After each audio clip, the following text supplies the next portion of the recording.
starting junior year at Southern Lay High School in Pennsylvania. As the new kid was brutal, everyone already had their tight friend groups, and I was completely on my own. The absolute worst part, lunch period. Only seniors could leave campus, so I was stuck eating in the cafeteria. I dreaded walking in there every day, knowing I'd have nowhere to sit. When lunchtime finally arrived, I grabbed my tray and scanned the packed cafeteria.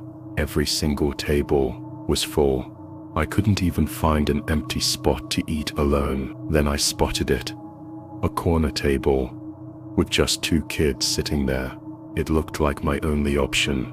I walked over nervously and asked if I could join them. They exchanged a quick glance before one nodded. As I sat down, I realized they were identical twins. They looked like they might be part Hispanic, but spoke without any accent. They seemed friendly enough. They told me their names were Antonio and Bruno, and we actually had a decent conversation. When they invited me to hang out after school, I thought, why not? I had to start making friends somewhere. We exchanged numbers, and I headed home to drop off my stuff. Later that evening, Bruno texted me about their plans. He wanted me to meet them at 9 that night near the cemetery, just a 10-minute walk from my house. He mentioned there was a cool spot to hang out nearby, since it was Friday, and we had the weekend off. I agreed. When 9 o'clock rolled around, Bruno texted again to confirm I was coming. I said I'd leave soon, and double-checked we were meeting by the cemetery road. He confirmed. So I started my walk through the dark streets. The longer I walked, the more I questioned my decision. Here I was, the new kid, walking to a cemetery at night to meet 2 strangers I'd just encountered that day. But I pushed those thoughts aside and kept going. I reached the small road next to the cemetery and texted Bruno for their location. He quickly responded that they were deeper in the woods by a small lake he wanted to show me. He even sent me his exact location. I made my way into the dense woods, pushing branches aside and using my phone's dim light to see. I started calling out for Bruno and Antonio, figuring I was close based on the location he'd shared. Suddenly, I heard footsteps. I froze.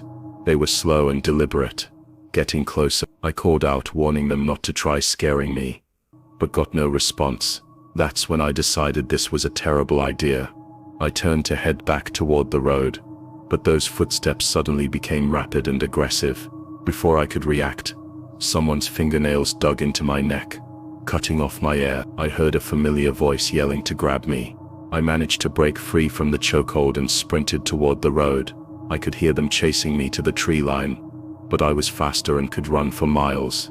That's exactly what I did. I ran straight home. When I told my parents what happened, they wanted to call the police immediately. Instead, we decided to document the scratch marks on my neck and report everything to the school the next day, using Bruno's text messages as evidence. We got both twins expelled from school. My parents made me block their numbers, which I didn't argue with. They also asked if these kids knew where we lived. I told them not as far as I knew. About a week later, I woke up in the middle of the night feeling freezing cold. Wind was blowing into my room, and I saw my window was completely open. I wondered if my mom had opened it, but that made no sense. It was around 50 degrees outside. I walked to the window and looked down. A few feet below was a ledge that extended from our house. My dad always said to use it as an escape route in case of fire. I shut the window and went to my parents' room. I gently knocked and asked my mom if she'd opened my window. She sat up concerned, saying no and asking why. When I explained that someone had opened it, she started shaking my dad awake. But when he finally woke up, he just told me to grow up and go back to sleep. I left their door open as I walked back to my room. That's when I noticed something strange. My bedroom door was now half closed instead of fully open like I'd left it. I pushed it slightly to peek through the crack and check if someone was hiding behind it. I never expected to actually see anything, but there was definitely someone crouched behind my door. I screamed for my dad at the top of my lungs, loud enough that the neighbors 3 houses down probably heard me. My door slammed shut just as my dad came rushing out. I yelled that there were people in my room. He burst through the door and flicked on the lights. At that exact moment, we saw someone's leg disappearing out my window. My dad ran to the window, then downstairs and out the front door to chase them. He came back minutes later out of breath, saying he couldn't find anyone. I was convinced it had to be those twins I'd gotten expelled. My dad called the police, and when they arrived, I explained the entire story from the woods incident. My father backed up everything I said, but without proof of who had broken in. They said there wasn't much they could do. They just told us to lock our doors and suggested installing security cameras, even though I was positive it was one or both of those twins in my room. Nothing like this ever happened again. After a couple months of sleeping in fear, things finally went back to normal. Looking back now, I can't believe I was willing to meet those kids in the woods at night. I should have realized from that first day in the cafeteria that they spelled trouble. It was freshman year, 2007, during gym class. Last period of the day, we had a substitute teacher on one of the stormiest days of the year. He was older, maybe 55 to 60, with gray hair. When he called attendance and got to my name, he did a double take that made me uncomfortable. I knew I looked older and more mature than most freshmen, but his stare felt wrong. The sub told us to get into our volleyball teams, then disappeared into the hallway by the locker room. 40 minutes passed, and the period ended. It was time to change and head home. In the locker room, I tried opening my locker, but my usual combination wouldn't work. I tried over and over, but it just wouldn't click open. I figured maybe I'd forgotten the numbers somehow. So I went to find the substitute teacher. He said he'd need a few minutes to get the list of locker combinations. I waited outside his office until he finally came out with an open book in his hand. Then he did something unexpected. He followed me into the girls' locker room. The room was nearly empty except for one girl finishing up.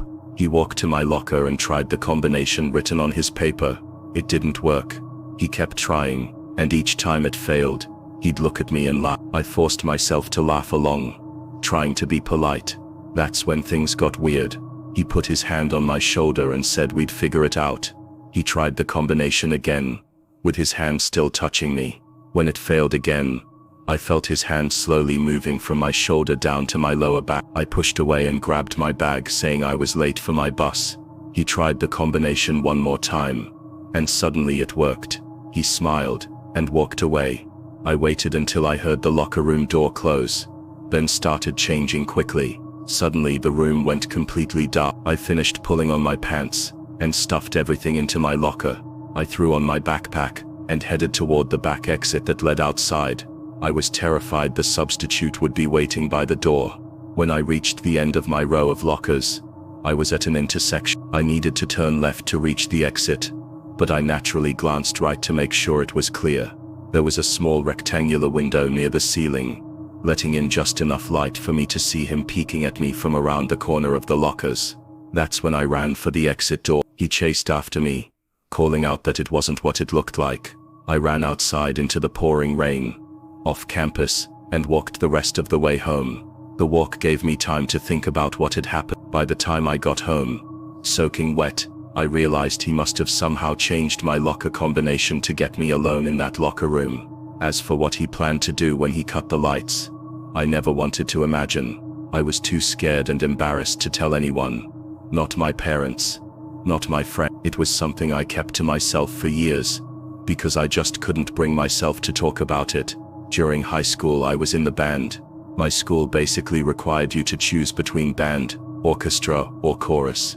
So I picked band. Our teacher, Mr. Nicholson, had a simple grading system: attend class and complete your weekly lessons for an A. Near the end of one quarter, I was missing 2 lessons, which dropped my grade to a B. I approached him after class to ask about making them up. He seemed hesitant, but finally agreed to let me practice during lunch in one of the downstairs storage rooms for lesson credit.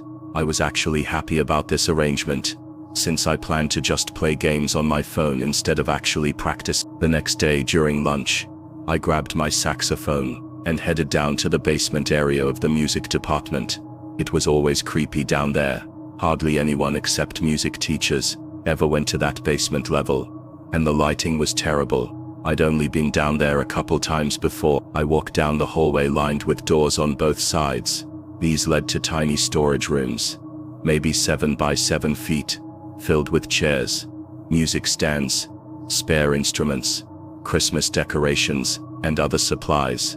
I stepped into one of the rooms and closed the door. I set up my music on a stand, just in case Mr. Nicholson came to check on me, but I really had no intention of playing. I pulled out my phone and started playing games. Then everything went pitch black, as dark as it could possibly get, except for my phone screen. I instinctively went to the light switch and flicked it up and down several times, but nothing happened. I stumbled to my feet and tried to open the door, but the hallway was also completely dark. I held my phone out in front of me to light up the narrow hallway, even though it barely helped. I think I had an iPhone 3 or something. Those old phones didn't have real flashlights. Still, that tiny bit of light was enough to see one of the doors at the end of the hall standing open. I heard something heavy being dragged inside that room, like one of those big plastic storage containers. There was also frantic breathing followed by strange, animal-like grunting sounds. Then I watched as a large plastic container was pushed out of that room, into the hallway. When I saw this, I quickly turned off my phone screen. I crept back into the room I'd been in, and shut the door as quietly as possible. I don't know what I was thinking, deciding to hide like that. The bizarre sounds mixed with the sudden blackout made me too nervous to stay in that hall. Whoever was down there was now blocking the stairs. And of course I had no cell reception in that basement. All I could do was sit in that room, and wait for the lights to come back on. The lights never came back on, so I finally decided to try getting back upstairs. I quietly opened my door with my phone, providing the only light. I crept closer to the stairs, and heard those sounds again. I quickly slipped into the nearest room, with an open door, and shut it behind me. I still had no idea what I was hiding from. Could it have been a staff member, or janitor? The only thing that made me doubt this was that they'd only appeared after the lights went out. I stood in that room, in complete darkness, just listening and waiting for any sound from outside. You know that feeling when you're in a room with someone else, even if you can't hear them, you can somehow sense their presence. That's exactly what suddenly hit me while standing in that pitch black room. I lifted my shaking hand and pressed the home button on my phone, turning on the screen for just half a second. That was enough to see someone standing in the corner of that tiny storage room, just 3 feet away from me. I pretended I hadn't seen anything, but it was too late. The silence was broken by 2 pats on my shoulder, followed by a firm squeeze. I frantically felt around for the doorknob, struggling to find it at first, but finally yanked the door open. The person in the room tried pushing the door shut after I opened it, but I was already out. I ran up the stairs, and burst through the door to the main level of the music hall, where the lights were still working. I found Mr. Nicholson and breathlessly told him what happened. He called security to check the basement section. They came back upstairs saying that, besides some music equipment that had been moved around, there was nobody down there. Mr. Nicholson cancelled his flute lesson for the rest of the period, and I sat in the room with him and 5 flute students, explaining the whole story in detail. Without cameras in the music hall, there was no way to catch whoever had gone down there and cut the power. It seemed like they were trying to steal expensive music equipment, and who knows what else they had planned. The next day, I was called to the dean's office to give my account of what happened, and that was the end of it. One night, my friends and I came up with what we thought was a brilliant plan. We'd sneak into the high school basement through a broken window that had never been To reach this window, you had to hop over a short metal gate surrounding the outside staircase leading to the basement. It wouldn't really stop anyone determined, but it added that extra barrier that made you feel like you were doing something truly rebellious. We made sure no security cars were patrolling nearby, then hopped the gate. Crawling through the window was trickier than expected. We had to boost each other up and squeeze through an incredibly narrow opening. But once we were inside, we were in. We split up to explore different areas. The school basement was definitely a mess, and far from interesting. There was very little light, just one small white bulb glowing in a distant corner, and the exit sign that actually gave off more light than you'd expect. I was looking around when I spotted one of my friends ahead of me. He whispered that we should go upstairs, so I followed him. He opened the door to the main hallway of the school, and everything was completely dark. I'd always assumed they left at least some lights on at night. But apparently, the only things visible were the red exit signs glowing in the distance. I followed my friend down the hall, and remember saying how creepy this was. He agreed and added that we had no idea if someone else might be in the building besides us. Little did I know how right he was. I followed my friend to the bathroom, and he went into one of the stalls. I whispered for him to hurry up. After waiting for what felt like forever, my phone started ringing. It was my friend Chris asking where I'd gone. I told him I was upstairs with either Roland or Brand. He sounded confused, and said they were both with him. Right then, both Brandon and Roland said hi, apparently on speakerphone. I stuttered and stopped, trying to process what this meant. That's when I heard laughing coming from the stall, but it wasn't the laugh of any of my friends. I looked up at the stall, and saw someone peering over the top at me, probably standing on the toilet. I screamed into the phone as I bolted from the bathroom. Right after I got out, I heard the stall door slam shut. I tried running back to the basement in the darkness, but it wasn't easy to find my way. Luckily, I managed to locate the basement stairs and started screaming my friends' names as I ran down. When they answered, we all climbed onto some kind of bucket, jumped to the window ledge and crawled back outside one by one. I went first, terrified that whoever was in the bathroom might be following us. Once we were all safely outside, I explained what happened, out of breath but also laughing now that I felt secure with all my friends around me. I guess we'd been pretty loud though, because as we looked up at the school building and all the classroom windows, we saw someone in one of the downstairs windows with their hands pressed against the glass. We could only make out half their face. I said that had to be the person from the bathroom. Roland immediately told us to get out of there. We ran until we were completely off school property. We spent time coming up with possible explanations for what we'd experienced, but none of them really made sense. Obviously, we never attempted anything like that again.